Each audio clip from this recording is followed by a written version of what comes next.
नमस्कार साथियों, welcome to L1 classes. आज की इस क्लास में सबसे पहले तो हम लोग जो 8 भारत के शास्त्रीय नृत्य हैं, उन पे हम लोग पढ़ेंगे, चर्चा पर चर्चा करेंगे। और उसके साथ-साथ फिर जो सोशल स्ट्रक्चरिंग है, सोशल जस्टिस एक तरीके से कहा जा या सोशल साइकोलॉजिकल जो कॉन्सेप्ट हैं, जो आपके सिलेबस में भी लिखा गया है, उस पे हम लोग पढ़ाई करेंगे। और उसके बाद जो यहाँ पे कुछ जनगणना के डेटा हैं, गवर्नमेंट ऑफ इंडिया के जो जनगणना हुई थी 2011 की, उससे रिलेटेड जो डेटा है, उसको हम लोग थोड़ा-सा यहाँ पे देखेंगे। फिर उसके बाद हम लोग जो इसके स्टैटिस्टिक्स के पॉपुलेशन स्टडीज़ में जो बेसिक कांसेप्ट हैं, जैसे फर्टिलिटी रेट, फेकल्टी रेट और उसके साथ-साथ जो इन्फेंट मोर्टेलिटी है, फिर आईएमआर है, मतलब internal mortality infant mortality rate, MMR जो है मैटरनल मोर्टेलिटी रेट, इन सब पे हम लोग चर्चा पर ठीक है? तो आइए आज की क्लास हम लोग स्टार्ट करते हैं। सबसे पहले यहाँ पे देखेंगे हम लोग ये हमारा L1 क्लासेस का यूट्यूब चैनल, टेलीग्राम का लिंक। और अगर हमारे पास यहाँ पर L1 क्लासेस प्रयागराज, अगर आप सर्च करते हैं तो इस लोगों के साथ आपको ऐप मिलेगा, जिस पर रजिस्टर करके हमारे जो लेटेस्ट कोर्सेज़ चल रहे हैं, आप उसमें एडमिशन ले सकते हैं। और एक चीज़ यहाँ पे हम आपको बता दें कि जो जल्द ही L1 क्लासेस का प्रैक्टिस सेट आने वाला है सभी एग्ज़ाम्स के लिए। और जो मतलब अलग सेक्शन में ही रहेगा। और कोशिश ये करिए कि ज़्यादातर आप लोग जो सिलेबस है L1 क्लासेस का, इसको ज़्यादा से ज़्यादा लोगों में शेयर करिए।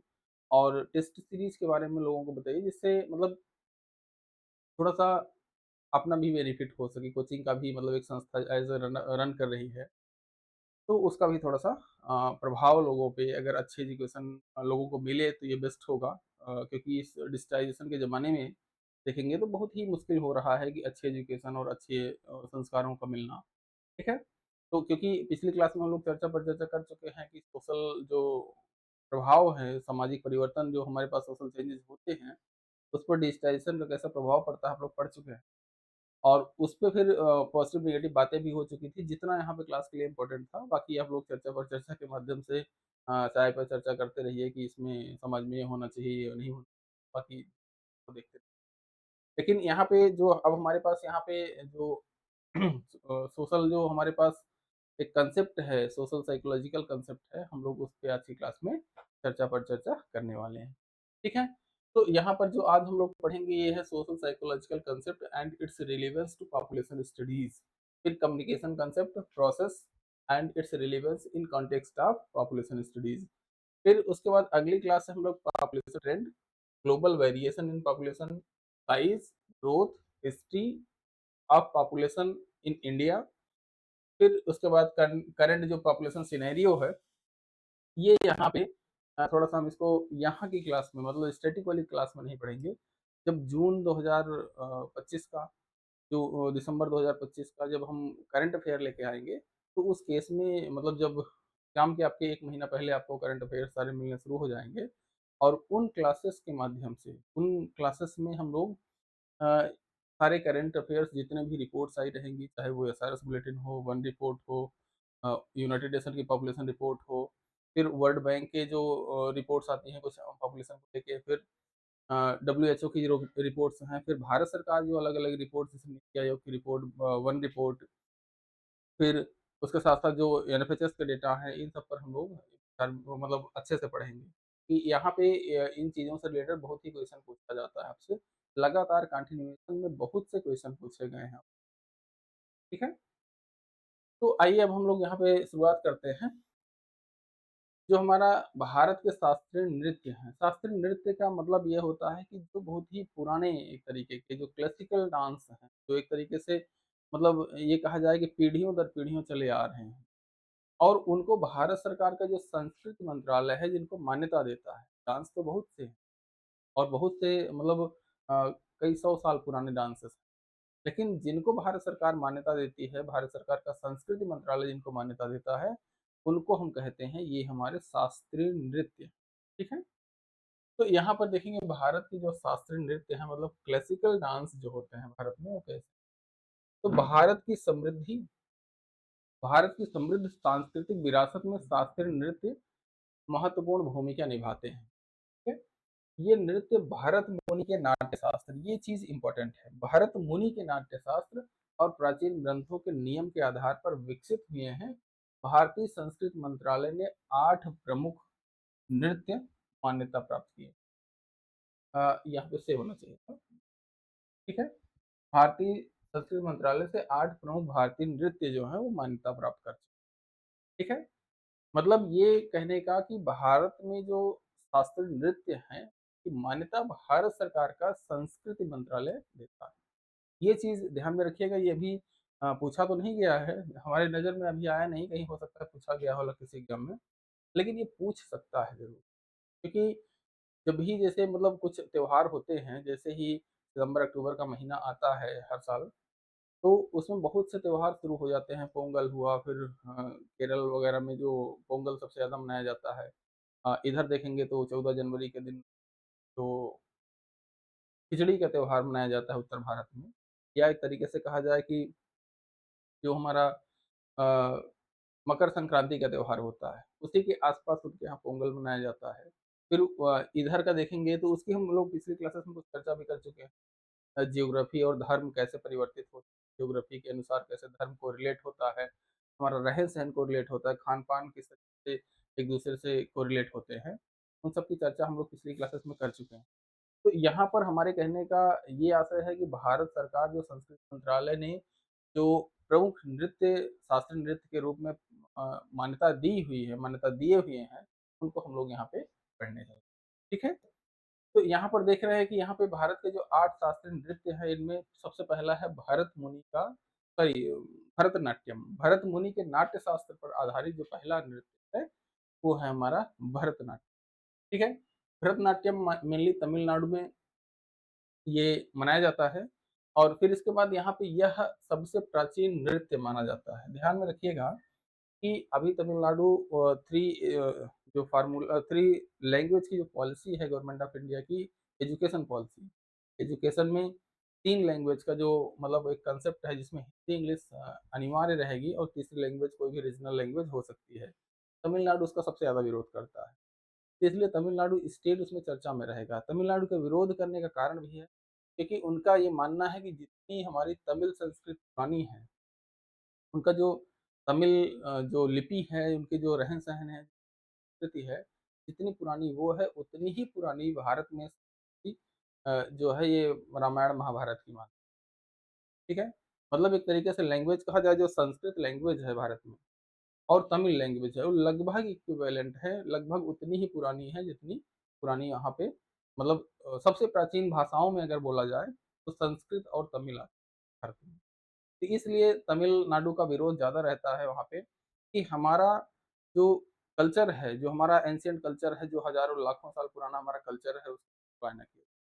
ठीक है? तो इसलिए उनका विरोध होता है, उनका अपना भी कहना सही है। गवर्नमेंट ऑफ इंडिया का भी अपना कहना सही है कि कम से कम देश में एक लैंग्वेज ऐसी हो, जिसमें हम लोग कम्युनिकेट कर सकें। तो लगभग 60 से 70% से ज़्यादा लोग भारत के हिंदी बोलते हैं या समझते हैं। तरीके से कहीं भी किसी भी स्टेट में चले जाएँगे, भले ही वहाँ पे लोग बांग्ला पश्चिम बंगाल चले जाएँगे, बांग्ला लोग बोलते हैं लेकिन हिंदी भी समझते हैं, बोलते भी हैं। तो हालाँकि मतलब एक किसी एक लैंग्वेज का प्रभाव पूरे देश में नहीं होता, लेकिन मतलब एक कॉमन लैंग्वेज ऐसी होनी भी चाहिए कि जिससे हमारा जो है मतलब नॉर्मल उत्तर भारत के लोग, दक्षिण भारत के लोग एक-दूसरे में कम्युनिकेट कर सकें। इससे सामाजिक एकता को बढ़ावा मिलेगा, देश की मजबूती आएगी, देश में एकता का भाव पैदा होगा। ठीक है? तो उसी पर यहाँ पर जो हमारा पहला जो नृत्य है वो भरतनाट्यम है। अब ये नृत्य जो होता है भगवान शिव के नटराज स्वरूप को समर्पित, ठीक है? भगवान शिव के जो नटराज स्वरूप है, नटराज स्वरूप देखेंगे तो एक तरीके से कहा जाए कि एक नृत्य मुद्रा है भगवान शिव की, उस स्वरूप को यहाँ पे प्रदर्शित है, जिसमें भगवान शिव ने एक बहुत ही मतलब एक तरीके से कहा जाए खतरनाक डांस किया था, ठीक है? उसी को यहाँ पे मतलब भगवान शिव ने प्रसन्न होके जो डांस किया था, उसी को यहाँ पे नटराज मतलब शिव की उपाधि दी गई कि तो उसी को प्रदर्शित करने के लिए, उसी को समर्पित करने के लिए भरतनाट्यम जो डांस है, इसकी जो है यहाँ पे कल्पना की गई और इसको मतलब बनाया गया। ठीक है? इस इसमें मुद्रा, भाव, रचना और ताल का सुंदर समन्वय होता है। देखेंगे तो इसमें बहुत से जो भारत में देखेंगे तो बहुत से जो है मतलब ऐसे लोग हैं जो इन नृत्य को आसानी से परफॉर्म करते हैं। ठीक है? तो उसमें देखेंगे तो हमारे यहाँ जैसे कुछ गायिका हैं, कुछ लोग ऐसे हैं, जैसे उसमें एक सेकंड। हाँ, कुछ यहाँ पे जैसे मतलब देखेंगे तो भारत के जैसे कुछ महत्वपूर्ण जैसे गायक रहे हैं। जैसे कुछ इनको देखेंगे तो माधुरी दीक्षित और श्रीदेवी वगैरह। ये बहुत ही अच्छा इस नाटक का सॉरी इस नृत्य का प्रदर्शन करते थे ये लोग। ठीक है? तो अब इसमें हमें यहाँ पे क्या मेनली हमें याद रखना है, हमें मेनली यही याद रखना होता है कि ये नृत्य जो हमारे पास यहाँ पे है इसमें देखेंगे तो जो नृत्य यहाँ पे भरतनाट्यम है इसमें 2-3 चीज़ें इम्पोर्टेंट होती हैं कि स्टेट का है तमिलनाडु का, सबसे प्राचीन नृत्य माना जाता है और भगवान शिव के नटराज स्वरूप को समर्पित। ठीक है? और इसमें अगर प्रमुख अगर कलाकार देखें, तो यहाँ पर जो प्रमुख कलाकार होते हैं इनमें सबसे जो नाम आता है वो यामिनी कृष्णमूर्ति का है। यामिनी कृष्णमूर्ति। ये भरतनाट्यम की एक बहुत ही मतलब अच्छी कलाकार थी और जो अपने ज़माने में मतलब एक तरीके से कहा जाए भई इनकी उम्र काफ़ी हो गई है। तो ये मतलब जो नृत्य है, ये बहुत ही अच्छा परफ़ॉर्म करती थी और भारत का विश्व में विश्व प्रसिद्ध इन्होंने डांस की है भरतनाट्यम। ठीक है? अब हम लोग अगले पे आते हैं, दूसरा हमारे पास यहाँ पे जो डांस है, वो है हमारा कथक। ठीक है? तो कथक यहाँ पर देखेंगे तो ये उत्तर भारत मेनली जो हमारा हिंदी भाषी क्षेत्र है, यहाँ पे कथक जो है कहते हैं कि कथक भांगड़ा क्या कर रहे हो? तो नाराज़ हो जाते हैं तो कथक करना शुरू कर दिए, ऐसा बोलते हैं लोग।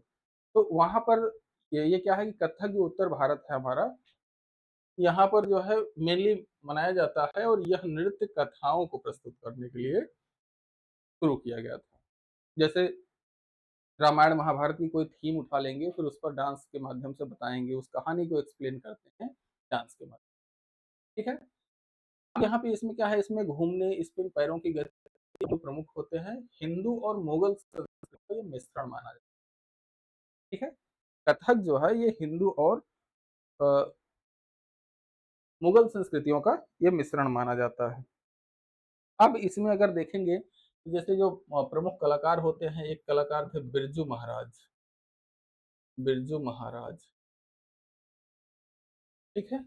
बिरजू महाराज यहाँ पे सबसे ये महत्वपूर्ण एक यहाँ पे कवि सॉरी कथक मतलब डांस किया करते थे और फिर इसके बाद अगर देखेंगे तो कुछ और भी जो हैं लच्छू महाराज और सितारा देवी इस तरीके से जो मतलब अ, नृत्य करता हैं, ये बहुत ही यहाँ पे इम्पोर्टेंट है और कई बार बिरजू महाराज का नाम तो सबसे अधिक बार पूछा कि बिरजू महाराज किस डांस से रिलेटेड थे। जैसे यामिनी कृष्णमूर्ति भरतनाट्यम के लिए प्रसिद्ध हैं, उसी तरीके से बिरजू महाराज कथक डांस के लिए प्रसिद्ध हैं। ठीक है? तो अब यहाँ पे अगला देखते हैं कुचिपुड़ी। कुचिपुड़ी क्या है? ये है आंध्र प्रदेश का। आंध्र प्रदेश का है। तो अब कुचिपुड़ी में क्या है कि यहाँ पे जो ये नृत्य है, ये भगवान विष्णु के 10 जो अवतार हैं उनको भगवान विष्णु के 10 अवतार हुए थे। अलग-अलग जो मत्स्य अवतार, कूर्म अवतार और फिर उसके बाद लास्ट जो अवतार इनका माना जाता है, वो बौद्ध जो संप्रदाय के प्रमुख थे या जिन्होंने नींव डाली महात्मा बुद्ध के रूप में इनको माना जाता है कि 10वें अवतार एक तरीके से सर ये 10वें अवतार क्या 10वां अवतार भी होना है एक तरीके से, कल्कि अवतार कहा जाता है उसको। और वो चीज़ें यहाँ पे इम्पोर्टेंट उतनी नहीं है जितना हमारे लिए ये इम्पोर्टेंट है कि भारत जो सॉरी कुचिपुड़ी जो है भगवान विष्णु के अवतारों को समर्पित है। कि जो भारत मुनि के जो नाट्य शास्त्र पर आधारित जो कुछ हमारा ये क्लासिकल डांस है, ये हमारा भगवान विष्णु के अवतारों को समझ, ठीक है? फिर इसमें क्या करते हैं, इसमें अभिनय और नृत्य दोनों का समावेश होता है। फिर नर्तक अक्सर क्या करते हैं, इसमें तांबे की थाली पर संतुलन बना के नृत्य करते हैं, ठीक है? और इसमें भी अगर देखेंगे तो जो प्रमुख कलाकार हैं, यहाँ पे भी इसके लिए भी यामिनी कृष्ण मूर्ति काफी चर्चित रही हैं, ठीक है? यामिनी कृष्ण, ठीक, मतलब भरतनाट्यम और कुचिपुड़ी दोनों नृत्यों के लिए यामिनी कृष्ण मूर्ति काफी चर्चित रही हैं, ठीक है? अब इसके बाद यहाँ पे देखेंगे ओडिसी, उड़ीसा। यह उड़ीसा के जगन्नाथ मंदिर से जुड़ा हुआ एक नृत्य है। भगवान जगन्नाथ का जो मंदिर है, जिसमें जगन्नाथ रथ यात्रा होती है, काफी चर्चा में वो रहती है यात्रा। और फिर उसके बाद यहाँ पे क्या है, इसमें त्रिभंग, थ्री बेंड पोज, तीन जो बेंड पोज होती हैं, बॉडी को तीन स्थानों से मोड़ना। मतलब ये लोग इतने अच्छे कलाकार होते हैं कि अपनी बॉडी को तीन तीन स्थानों से मोड़ देते हैं, बेंड कर देते हैं, ठीक है? कभी इसमें यूट्यूब में सर्च करके देखिएगा ये डांस। तो यहाँ पे क्या है कि बहुत ही मतलब इसकी त्रिभंग मुद्रा भी इसको कहा जाता है एक तरीके से, ठीक है? और चौका, चौका मतलब आयताकार मुद्रा, इसमें दो मुद्राएं, त्रिभंगी और आयताकार मुद्रा, दो प्रसिद्ध मुद्राएं हैं। और इसमें क्या होता है कि प्रेम और भक्ति भाव को दर्शाता है, ठीक है? अब इसमें यहाँ पर देखेंगे तो जो हमारे पास इसके कलाकार होते हैं, तो ये संयुक्त पाणिग्रही एक कलाकार हुआ करते थे। संयुक्त पाणिग्रही, संयुक्त पाणिग्रही, ये हमारे जो एक कलाकार थे, वो यहाँ पे काफी प्रसिद्ध थे इसमें ओडिसी में, ठीक है? उड़ीसा का जो नृत्य है ओडिसी, इसमें इसके लिए, ठीक है?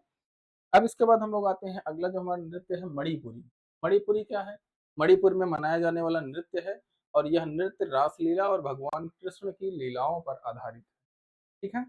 और इसमें क्या होता है कि इसमें कोमल और जो ग्रेसफुल मूवमेंट है, ये प्रमुख होते हैं। और पखावज, मृदंग और ढोल, ये एक तरीके से इसमें मतलब ये जो पखावज, मृदंग और ढोल जो है, इनका समन्वय होता है, ये एक तरीके से वाद्य यंत्र के रूप में यूज होता है। और इनका जो प्रमुख एक तरीके से कहा जाए कि जो हमारे पास मणिपुरी है, इनमें जो प्रमुख कलाकार हुआ करते थे, तो ये हैं गुरु अमली सिंह, गुरु अमली। ये ध्यान में रखिएगा, ये एक लुसेंट में दिया गया होगा आपका विविध वाले चैप्टर में। तो इनके नृत्य जो हैं और इनके जो इम्पोर्टेंट कुछ मतलब डांसर हुए हैं, मतलब जो नृत्य करता हुए हैं, उनको एक दो कम से कम इम्पोर्टेंट रखिएगा, एक दो बार उसको पढ़िएगा, ताकि कभी आपसे पूछ ले कि यामिनी कृष्ण के प्रसिद्ध हैं, तो कम से कम इतना आपको याद रहे कि हाँ भरतनाट्यम के लिए। या इनको पूछ लिया जाए कि गुरु अमली सिंह, या फिर एक आध नाम और एक दो नाम जो है, नल कुमार सिंह, झवेरी बहने, झवेरी बहने मतलब दो, ये बहन बहन दो महिलाएं थी, जो मणिपुरी के लिए बहुत प्रसिद्ध। तो ये इन लोगों को देखना पड़ेगा कि मतलब थोड़ा सा भारत में ऐसा नहीं है सलमान खान, शाहरुख खान या अक्षय कुमार को ही हमेशा देखते रहे। इनके लिए भी, क्योंकि ये डांस की कलाएं जो होती हैं, ये बहुत ही मुश्किल डांस होती है, इतना आसानी से मतलब इसको सीखने के लिए पूरा जीवन समर्पित करना पड़ता है सीखने। तो इसलिए यहाँ पर देखेंगे तो ये बहुत ही इंपॉर्टेंट हो जाते हैं। मतलब क्लासिकल डांस है, और यहाँ पे जो डांसेस हैं, इनकी जो मुद्राएं होती हैं, जो तरीके होते हैं, ये बहुत ही मतलब डिफिकल्ट होते हैं। कभी आप संगम में गंगा यमुना तीर जो इनका एक पंडाल लगता है, कई बार गया हूँ वहाँ। गंगा यमुना तीर जो मतलब होता है, उसमें देखेंगे तो इनके जो क्लासिकल डांस हैं, अलग अलग प्रोग्राम्स होते हैं। और कभी आपको टाइम मिले तो जब मेला चल रहा हो, माघ मेला, कुंभ मेला, उसमें आप लोग जाके देख सकते हैं, ठीक है? अब इसके बाद यहाँ पे कथकली देखेंगे। कथकली जो है केरल में मनाया जाता है। केरल में मनाया जाता है तो क्या है, यह नृत्य जो है भारी वेशभूषा, चेहरे के विस्तृत मेकअप के लिए प्रसिद्ध है। इसमें आंखों और चेहरे के भाव का प्रमुख स्थान होता है। महाभारत और रामायण की कथाओं पर आधारित ये नृत्य होता है। ठीक है? अब इसके बाद यहाँ पर देखेंगे तो इसमें जो कथकली है, कथकली में अगर देखेंगे तो जो प्रमुख यहाँ पे अ, नृत्यकर्ता या जो डांसर इनके डांसेस करने वाले जो लोग जो विश्व प्रसिद्ध लोग हुए हैं, कथकली में देखेंगे तो बल्लातोल नारायण मेनन। बल्लातोल नारायण मेनन। ठीक है, ये हुए हैं विश्व प्रसिद्ध एक कलाकार इनके। ठीक है, और भी इसमें दिए गए हैं मतलब देखेंगे तो रानी कर्ण, कालीचरण पटनायक और इंद्राणी रहमान। इस तरीके से अगर देखें, सॉरी एक सेकंड, कथकली का, तो कथकली का देखेंगे तो कृष्ण नारायण सांतावान, मृणालिनी साराभाई, इस तरीके से कई सारे लोग हुए हैं इसमें जो यहाँ पे इसको देख। ठीक है, मतलब हमारे कहने का ये कि इसको पढ़ने के साथ साथ आप लोग लूसेंट में जो डांस वाला पोर्शन है विविध वाले में, इसमें कौन से स्टेट में कौन सा डांस प्रसिद्ध है उसको तो पिछली क्लास में हमने बता ही दिया है। और उसके बाद कौन से डांस, खासतौर पर शास्त्रीय नृत्य जितने हैं आठों, उनके कौन से कलाकार विश्व प्रसिद्ध रहे, जो प्रसिद्ध रहे, कुछ की तो कुछ को तो मतलब भारत में पद्म विभूषण, पद्म भूषण, इस तरीके से मतलब पुरस्कार भी मिले हुए हैं। तो उनमें देखेंगे तो जो अच्छे हैं उनको मतलब आप लोगों को जानना समझना चाहिए, और वो कई बार पूछे भी गए हैं। फिर इसी तरीके से एक जो मतलब अ, बिस्मिल्लाह खां, शहनाई वादक, मतलब जो अलग-अलग वाद्य यंत्र के लिए बजाने के लिए जो अलग-अलग प्रसिद्ध लोग रहे हैं, तबले के लिए, सितार के लिए और पखावज के लिए, इस तरीके से जो भी मतलब वाद्य यंत्र रहे हैं, उनके लिए जो प्रसिद्ध लोग रहे हैं, उनको भी एक बार आप लोग एग्ज़ाम से पहले देखिएगा। हालाँकि जून या फिर दिसंबर वाली जो क्लासेस होंगी करंट अफेयर वाली, उसमें हम इनको शामिल करेंगे, जो भी उस समय इम्पोर्टेंट रहेंगे, चर्चा में रहेंगे, उनको शामिल करेंगे। लेकिन एक बार आप लोग यहाँ पे कोशिश ये करिएगा कि विविध वाला पोर्शन जो लुसेंट होता है वो अच्छे से, ठीक है? अब यहाँ पे मोहिनी अट्टम है, मोहिनी अट्टम है, ये हिंदी में थोड़ा-सा गलत हो गया है। तो यहाँ पे केरल में मनाया जाता है। ये क्या है, नृत्य प्रमुख रूप से महिलाएँ करती हैं, और मोहिनी जो है भगवान विष्णु के स्त्री स्वरूप को समर्पित है, और लयबद्ध तरीके से शरीर की गतियाँ यहाँ पे, ठीक है, मोहिनी है, ठीक है। मोहिनी स्वरूप भगवान विष्णु ने उस समय धारण किया था जब वो भस्मासुर को संहार करना था। तो वो जिसके सर पे हाथ रख देता वो भस्म हो जाता था आदमी। तो इस तरीके से उसको समाप्त करने के लिए यहाँ पे इस रूप को धारण किया गया था। फिर उसके बाद लयबद्ध शरीर की गतिविधियाँ यहाँ पे होती हैं। इसमें मतलब डांसेस हैं तो उसमें लयबद्ध तरीके से आदमी करेगा ही। ठीक है? अगला अब हमारे पास है यहाँ पे सत्रिया। सत्रिया यहाँ पे देखेंगे तो अच्छा हाँ, 1 सेकंड। यहाँ पे जो मोहिनी अट्टम है, मोहिनी अट्टम में यहाँ पर देखेंगे तो यहाँ पे एक सबसे इम्पोर्टेंट नाम यहाँ पे आता है कल्याणी अप्पा, और उसके साथ-साथ कल्याणी अप्पा, आधा पा पूरा पा, ठीक है? और फिर उसके बाद यहाँ पर देखेंगे तो श्रीदेवी, श्रीदेवी भी इस डांस की बहुत ही अच्छी एक कलाकार हुई थी। फिर उसके बाद हेमा मालिनी भी इसकी अच्छी कलाकार थी, मोहिनीअट्टम की, हेमा मालिनी, ठीक है? तो ये यहाँ पे मोहिनीअट्टम के लिए इम्पोर्टेंट लोग हो गए। अब इसके बाद हमारे पास आता है कि जो हमारे पास सत्रिया डांस है, सत्रिया जो हमारे पास डांस है, इसमें देखेंगे तो सत्रिया में क्या है कि यहाँ पे ये असम के वैष्णव संत श्रीमंत शंकर देव द्वारा विकसित किया गया था। भक्ति रस से ओतप्रोत है। ये मठों में प्रस्तुत किया जाता है, सत्रों या मठों में प्रस्तुत किया जाता है। मठों में क्या होता है, जो वहाँ के रहने वाले लोग हैं, वही इसको गीत को मतलब या नृत्य को करते थे। ठीक है? और इसके लिए कोई खास बहुत इम्पोर्टेंट रहा नहीं है लोग, क्योंकि ये मठों से संबंधित है, तो मठों के अंदर जो स्टूडेंट हैं, टीचर्स हैं, या फिर जो वहाँ के साधु संत लोग हैं, वही लोग यहाँ पे करते थे। तो ठीक है? अब इसके बाद हम लोग आते हैं कि यहाँ पे जो शास्त्रीय नृत्य है उनकी विशेषताएँ क्या होती हैं? शास्त्रीय नृत्य हम इनको मतलब किस कारण से, किन विशेषताओं के कारण इनको हम शास्त्रीय नृत्य कहते हैं, ठीक है? इसमें क्या है नाट्य शास्त्र पर आधारित होती है पहले ये। ये सभी नृत्य भरत मुनि के नाट्य शास्त्र के सिद्धांतों पर आधारित है। फिर अभिनय और मुद्राएँ इनमें क्या है कि इनमें हस्त मुद्राएँ, हाथ के इशारे और नयनाभिनय, आँखों के भाव महत्वपूर्ण होते हैं, ठीक है? नयनाभिनय और हस्त मुद्राएँ। ठीक है? फिर इसके बाद संगीत संगत होते हैं, ये भारतीय शास्त्रीय संगीत का उपयोग करते हैं। भारत में जो शास्त्रीय संगीत होते हैं, हालाँकि ये सब भोजपुरी और डीजे के इतना क्रेज़ हो गया है, कि शास्त्रीय नृत्य कोई सुनना नहीं चाहता। 10 मिनट भी अगर किसी को बैठा दिया जाता है, क्या सुना दिया यार, हैं? तो हालाँकि मैं भी कभी नहीं सुन पाता।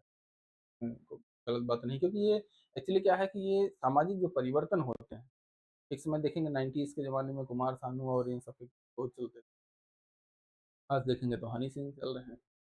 तो इस तरीके से मतलब जैसे-जैसे समाज परिवर्तित होता है, उस तरीके से मतलब यहाँ पे लोगों का रहन-सहन, लोगों का खान-पान, लोगों की पहनने-ओढ़ने का तरीका, फिर उसके बाद म्यूज़िक, इस तरीके से बहुत सारी चीज़ें चेंज होती हैं, ठीक है? फिर अब इसमें क्या है धार्मिक ये पौराणिक कथाओं पर आधारित होते हैं, इसमें देवी-देवताओं और पौराणिक कथाओं को प्रस्तुत किया जाता है, ठीक है? अब इसके बाद यहाँ पर देखेंगे तो अब जो हमारे पास जो मेन हमारा सिलेबस है, उस पे हम लोग आते हैं। कि जो सोशल साइकोलॉजिकल कांसेप्ट हैं इनका यहाँ पे क्या रिलेवेंस है, क्या सिग्निफिकेंस है, उसको हम लोग यहाँ पे देखते हैं। तो सबसे पहला सामाजिक मनोवैज्ञानिक अवधारणा है, सोशल साइकोलॉजिकल कांसेप्ट। सामाजिक मनोविज्ञान एक ऐसा क्षेत्र है जो व्यक्ति के व्यवहार, विचारों और भावनाओं पर सामाजिक प्रभाव का अध्ययन करता है, ठीक है? सामाजिक मनो मतलब सोशल जो साइकोलॉजी होती है, वो क्या करती है कि व्यक्ति के व्यवहार, विचार और भावनाओं पर सामाजिक प्रभावों का अध्ययन करता है, ठीक है? फिर उसके बाद यहाँ पे क्या है कि यह समाज के व्यक्तिगत मानसिकता के बीच संबंधों को समझने में मदद करता है। जब हम जनसंख्या अध्ययन की बात करते हैं, तो ये सामाजिक मनोवैज्ञानिक अवधारणाएँ महत्वपूर्ण हो जाती हैं क्योंकि जनसंख्या वृद्धि, जन्म दर, मृत्यु दर, प्रवासन और जनसांख्यिकीय परिवर्तन व्यक्तिगत और सामूहिक व्यवहार से प्रभावित होते हैं, ठीक है? तो ये हमारे पास मतलब सामाजिक मनोवैज्ञानिक संबंधों का एक अ, तरीका हुआ। फिर उसके बाद यहाँ पर देखेंगे तो जनसंख्या अध्ययन में दूसरा यहाँ पे क्या है कि सामाजिक मानदंड क्या होते हैं, ठीक है? सामाजिक जो जनसंख्या अध्ययन में सामाजिक मनोवैज्ञानिक अवधारणाओं की प्रासंगिकता है, उसमें क्या है सामाजिक मानदंड क्या होते हैं? इसमें समाज में बच्चों की संख्या, परिवार नियोजन, विवाह उम्र से जुड़े मानदंड जनसंख्या वृद्धि को प्रभावित करते हैं, ठीक है? जैसे सामाजिक जो मानदंड होते हैं, जैसे किसी भी आप समाज में रह रहे हो, तो वहाँ पर क्या होता है कि जो ये चीज़ें लिखी जा रही हैं, सामाजिक मानदंड में हम किन-किन चीज़ों को देखते हैं। तो यहाँ पर समाज में क्या है बच्चों की संख्या, ठीक? प्रेज़ेंट टाइम में क्या है कि अगर 1-2 बच्चे हैं तो ठीक है, बहुत अच्छा है। अगर जैसे पुराने समय में देखेंगे तो उनकी क्या है कि 1-2 बच्चे नहीं 5-7 बच्चे नहीं हैं, तब उनकी बेइज़्ज़ती होती थी। एक तरीके से बेइज़्ज़ती क्या कहा जाए कि उनको कहा जाता था कुनबा कौन चलाएगा। क्यों? कारण ये था कि उस समय इतनी बीमारियाँ, इतनी महामारियाँ फैलती थी कि कई लोग डेथ हो जाती थी। तो उनका मानना ये होता था कि 5-7 हैं तो उसमें 1-2 तो बचेंगे, ठीक है? तो इसलिए यहाँ पर इसको इस तरीके से सामाजिक मान्यताएँ वहाँ पर बनाई गई और उनके आधार पर बच्चों की संख्या, परिवार नियोजन के जो उपाय हैं, उनको यूज़ करना है, नहीं करना है। जैसे बहुत से समाज ऐसे हैं जो परिवार नियोजन उपायों को नहीं मतलब एक्सेप्ट करना चाहते। परिवार नियोजन में देखेंगे ज़्यादातर केसेस में महिलाएँ ही एक्सेप्ट करती हैं, पुरुष जो है परिवार नियोजन के उपाय कम ही यूज़ करता है। तो वो चीज़ें यहाँ पर देखेंगे तो ये इनका समाज फिर मानसिक स्तर इस तरीके की बहुत सारी चीज़ें उनको प्रभावित करती हैं, ठीक है? यदि किसी समाज में बड़े परिवार को आदर्श माना जाता है, तो वहाँ जनसंख्या वृद्धि अधिक होती है, ठीक है? यहाँ पे जनसंख्या वृद्धि अधिक होती है, पुराने समय का देख सकते हैं। परिवार नियोजन को लेकर समाज में सकारात्मक सोच, जागरूकता अभियानों से विकसित की जा सकती है, ठीक है? तो इसके लिए डिफरेंट-डिफरेंट गवर्नमेंट अलग-अलग समय पे जैसे अभी तो ये कार्यक्रम डिजिटल माध्यमों से होते हैं, नहीं तो पहले नुक्कड़ नाटक या सभाएँ की जाती थी। गाँव में कुछ लोग आते थे, जो महिलाएँ आती थी, जो महिलाओं को फैमिली प्लानिंग डिवाइसेज़ या फैमिली प्लानिंग के बारे में समझाती थी। कुछ आदमी होते थे जो आदमियों को फैमिली प्लानिंग के बारे में बताते थे। स्पेशली अ, 71, 72, 70 के दशक में एक तरीके से कहा जाए जब भारत की जनसंख्या बहुत ही ग्रोथ रेट अब तक की सबसे हाईएस्ट रही है, लगभग 25% के आसपास, ठीक है? तो वो अभी जनसंख्या के जब हम आंकड़े पढ़ेंगे तो उसमें आएगा भी ये अगली क्लास में शायद आएगा, ठीक है? तो ये चीज़ें यहाँ पे होती थी। फिर इसके बाद प्रवासन और सामाजिक प्रभाव क्या है? लोग रोजगार, शिक्षा, सामाजिक अवसरों की तलाश में एक स्थान से दूसरे स्थान पर जाते हैं। शहरीकरण, औद्योगिकीकरण प्रवासन की दर को प्रभावित करते हैं और सामाजिक नेटवर्क और समूह के प्रभाव से लोग अपने प्रवासन का निर्णय लेते हैं। जैसे इस पर एक क्वेश्चन पूछा था कि जो भारत में माइग्रेशन पैटर्न है, जो भारत का माइग्रेशन पैटर्न है वो किसके फेवर में है? मतलब महिलाएँ ज़्यादा माइग्रेट करती हैं या पुरुष? तो सबसे ज़्यादा माइग्रेशन महिलाओं का होता है। ध्यान में रखिएगा कि माइग्रेशन का मतलब होता है कि अपना मूल निवास छोड़ के कहीं पर जाना, मतलब और जाना और वहाँ पे 6 महीने या 1 साल से ऊपर समय तक रहना। ये प्रवासन का मेन जो है कांसेप्ट है। तो महिलाएँ क्या है कि 50% महिलाएँ हैं, 50% पुरुष हैं। तो जितनी महिलाएँ हैं, शादी के बाद उनको सभी महिलाओं को अपना घर छोड़ना पड़ता है। तो इसलिए सबसे ज़्यादा माइग्रेशन महिलाओं में होता है। क्यों? क्योंकि शादी के बाद वो अगले अपने डेस्टिनेशन, अगले घर जो अपने हस्बैंड का घर होता है, वहाँ उनका निवास होता है। तो इसलिए सबसे ज़्यादा भारत में माइग्रेशन जो है वो महिलाओं का होता है। और उसमें भी अगर कारण पूछे कि किस कारण से होता है, तो सबसे बड़ा कारण होता है मैरिज, शादी। शादी के कारण महिलाओं का सबसे ज़्यादा माइग्रेशन होता है। उसके बाद दूसरे स्थान पर होता है कि आदमियों का माइग्रेशन होता है रोज़गार के लिए। ठीक है? तो ऐसा कभी ये नहीं सोच लीजिएगा कि माइग्रेशन पूछ लिया कि सबसे ज़्यादा माइग्रेशन भारत में किसका होता है, महिलाओं का या पुरुषों का? तो पुरुष नो डाउट बाहर जाते हैं, कमा कर आ जाते हैं अपने मूल डेस्टिनेशन। लेकिन महिलाओं में क्या है कि जहाँ पर ब्याह दी गई, जहाँ पर उनकी शादी हो गई, वहाँ के लिए परमानेंट हो जाए। फिर वो अपने पुराने घर आएँगे 2 दिन, 4 दिन के लिए, ठीक है? तो ये यहाँ पे पैटर्न होता है। फिर उसके बाद सामाजिक नेटवर्क और समूह के प्रभाव को से लोग अपने प्रवासन के निर्णय लेते हैं। फिर उसके बाद परिवार नियोजन और व्यवहार, फैमिली प्लानिंग एंड बिहेवियर कैसा है? परिवार नियोजन के निर्णय शिक्षा, जागरूकता, धार्मिक और सांस्कृतिक विचारों से प्रभावित होता है। ठीक है? मेन जो फैमिली प्लानिंग डिवाइसेस होती हैं, उन पर यहाँ पर क्या है, कंडोम, गर्भ निरोधक गोलियाँ, नसबंदी जैसे साधनों के प्रति लोगों की सोच, उनकी सामाजिक और मनोवैज्ञानिक कारकों पर निर्भर करती हैं। जैसे यहाँ पे तो कंडोम और गर्भ निरोधक गोलियाँ तो आम बात है, लेकिन नसबंदी के केस में जब यहाँ पे देखा जाता है तो 90 क्या से 70 मतलब 80-90% तक जो है महिलाएँ ही नसबंदी कराती हैं, पुरुष नसबंदी ना के बराबर भारत में होती है। इस पर एक क्वेश्चन पूछा गया था अभी, जो पिछला एग्ज़ाम हुआ है, शायद पिछला या उसके पिछला एग्ज़ाम जो हुआ है, उसमें क्वेश्चन पूछा था पुरुष नसबंदी पे, कि पुरुष नसबंदी भारत में धीरे-धीरे बढ़ रही है। तो धीरे-धीरे नहीं, बहुत ही कम गति से बढ़ रही है। धीरे-धीरे बढ़ने का मतलब क्या होता है, 2-4% की दर से बढ़ रही है, लेकिन पॉइंट में है, ठीक है? तो यहाँ पर इसका जब डेटा आएगा, डेटा हम आगे आएँगे तो हम उसको पढ़ेंगे।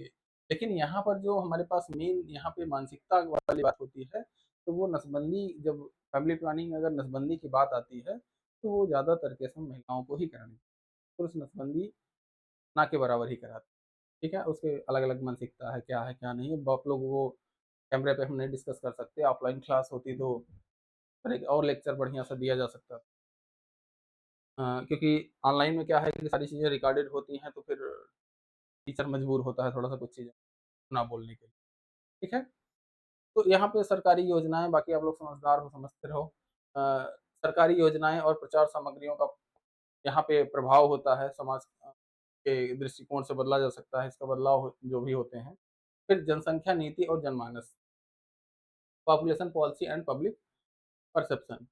इसमें क्या है कि कोई भी जनसंख्या नियंत्रण नीति तभी सफल होती है जब समाज के लोग उसे स्वीकार करते हैं। जैसे इंदिरा गांधी के समय में नसबंदी कार्यक्रम चलाया गया था। नसबंदी कार्यक्रम चलाया गया तो उसमें पहले डॉक्टरों को ये बोला गया कि आपको पर नसबंदी कुछ पैसे मिलेंगे।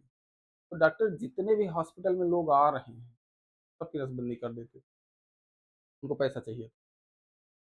और उसका ये प्रभाव हुआ कि इंदिरा गांधी की इमेज खराब हुई कि इंदिरा गांधी ने क्या हुआ जबरन नसबंदी कार्यक्रम चलाया था। जबरन नहीं चलाया था, उन्होंने ये बोला था कि हम उन डॉक्टरों को जो डॉक्टर नसबंदी कराते हैं उनको भी और जो पेशेंट कराएंगे उनको भी हम कुछ इनाम देंगे, कुछ मतलब मदद देंगे।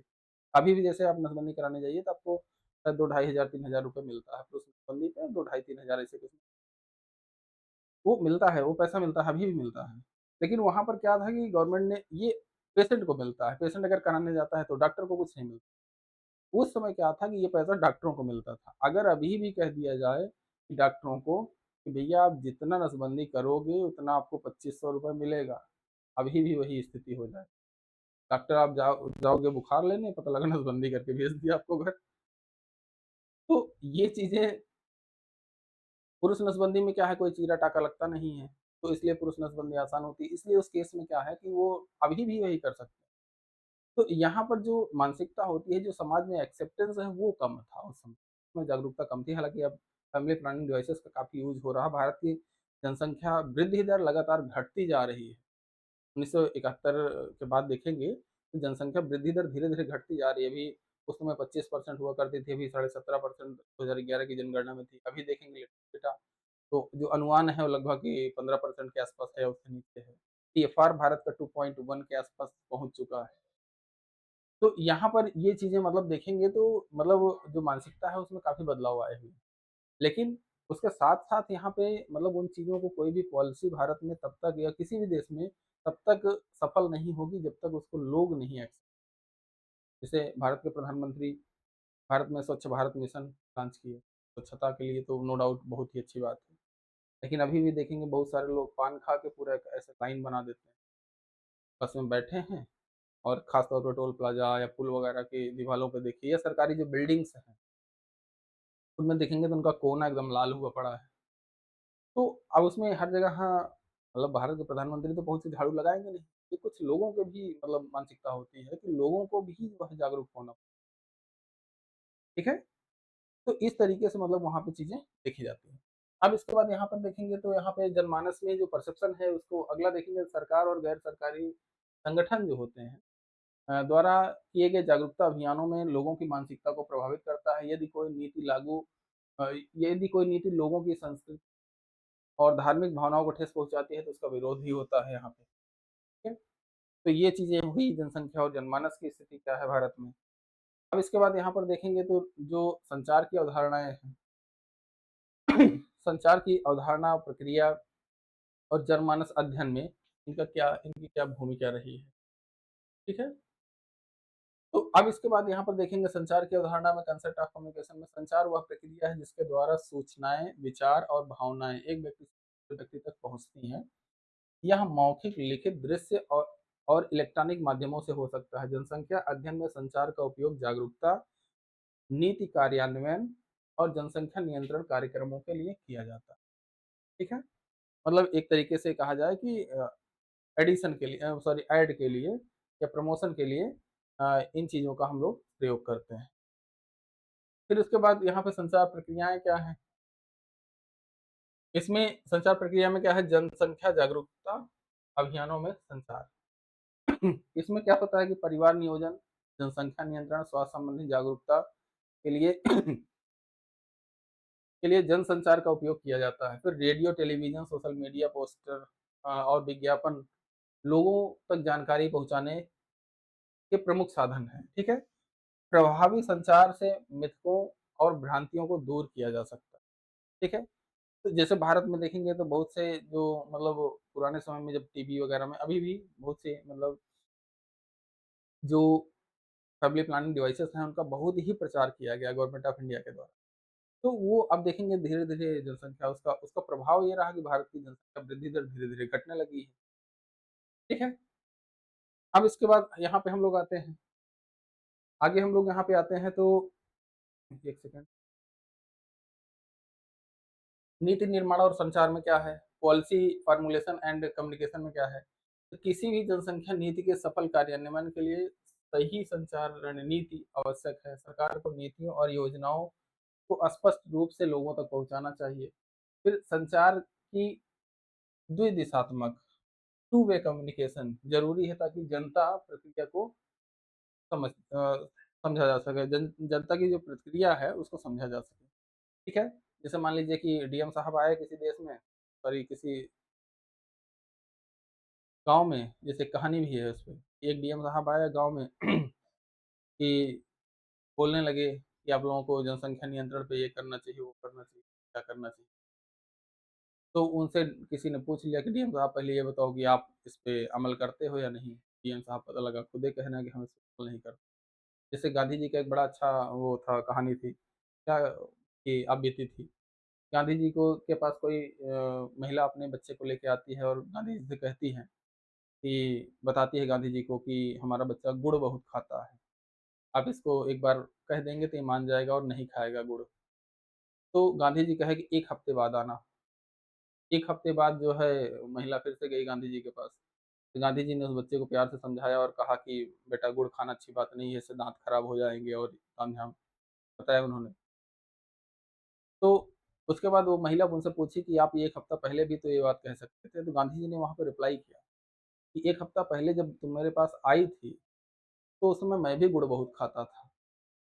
तो कहने पहले सेल्फ जो हमारे पास कंट्रोल है, उस पे हम जो है अमल करते हैं। मतलब पहले उन्होंने खुद 1 हफ्ते तक गुड़ खाना छोड़ा, तब उस बच्चे को बोला कि जो है, बेटा ये गुड़ खाना गलत बात है। तो ये तरीके होते हैं।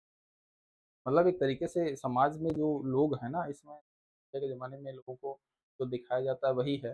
लेकिन गाँव में कुछ ऐसे लोग होते हैं जिनके मतलब चरित्र पर, जिनके व्यक्तित्व पर लोग मतलब एक तरीके से उनको दिखाकर अपने बच्चों को सीख देते हैं कि फला आदमी को देखिए कितना अच्छा आदमी है, उनका चरित्र कैसा है, उनका मतलब व्यक्तिगत जो है जीवन कैसा है। तो ये तरीके होते थे और आज के समय में क्या है कि हीरो-हीरोइन। तो यही चीज़ यहाँ पे क्या है कि यहाँ पे हमारे कहने का मतलब क्या है कि 2 दिशाएँ जो कम्युनिकेशन की जो द्विदिशीय प्रणाली होती है कि जो एक सरकारी आदमी बोल रहा है, जो सामने वाला सुन रहा है, फिर उसका रिप्लाई क्या कर रहा है। तो ये द्विदिशात्मक अगर प्रक्रिया हो, द्विदिशात्मक अगर कम्युनिकेशन हो, तो उस केस में ये जो नीतियाँ हैं वो ज़्यादा प्रभावशाली होती हैं।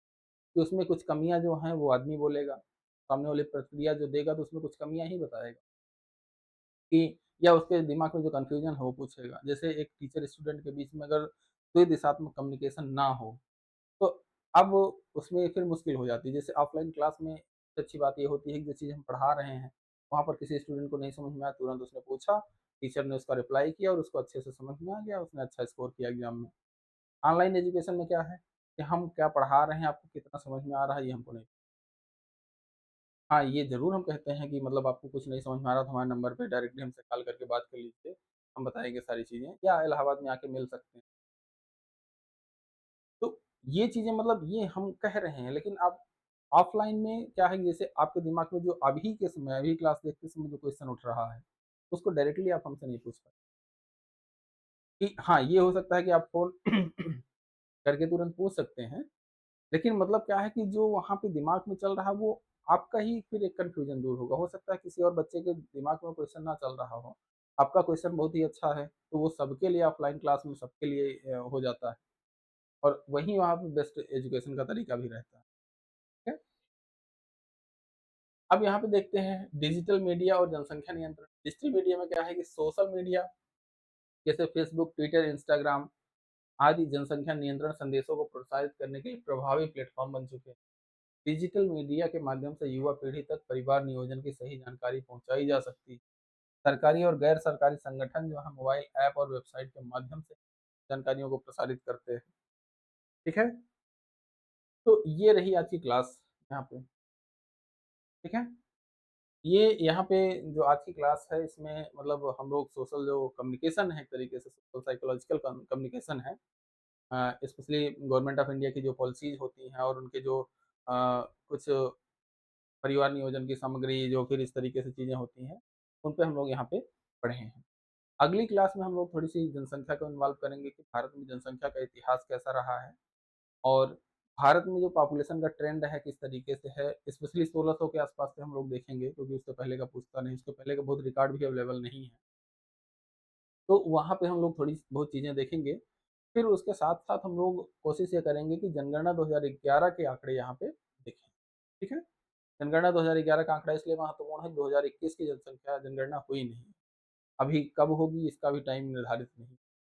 तो इसलिए अभी 2011 की जनगणना और उसके साथ-साथ जो एसआरएस बुलेटिन 2022 का जो आ चुका है, फिर उसके बाद जो अभी अगर कोई आ जाता है लेटेस्ट में तो उसको हम शामिल कर लेंगे। या फिर जो एनएफएसएस के डेटा हैं, एनएफएसएस 6 का डेटा शायद आने वाला है जल्दी ही। तो अब उसपे जो रहेगा अगर एग्ज़ाम से पहले आ जाएगा तो वो जब भी आपका जून और दिसंबर वाले एग्ज़ाम से पहले 1 महीना आपको करंट अफ़ेयर्स प्रोवाइड कर दिया करेंगे, ठीक है? वीडियोज़ के माध्यम से, वीडियो और पीडीएफ दोनों के माध्यम से ताकि आपका जो भी कन्फ्यूज़न है वो पूछ सकें और कोशिश हम करेंगे कि वो लाइव क्लास रहे। लाइव क्लास हमारी क्या है कि हम भी गवर्नमेंट ऑफ इंडिया में नौकरी कर रहे हैं तो इसलिए सैटरडे, संडे ही पॉसिबल, ठीक है? क्योंकि अन्य दिन पे हमें ऑफ़िस रहना होता है। तो इस तरीके से जो है मतलब हम लोग आगे की चीज़ें पढ़ेंगे और किसी भी समस्या, दिक्कत, परेशानी की स्थिति में इस नंबर पे आप कॉन्टैक्ट कर सकते हैं, डायरेक्टली हमसे बात कर सकते हैं, ठीक है? तो आज की क्लास के लिए बस इतना ही। Thank you for this class.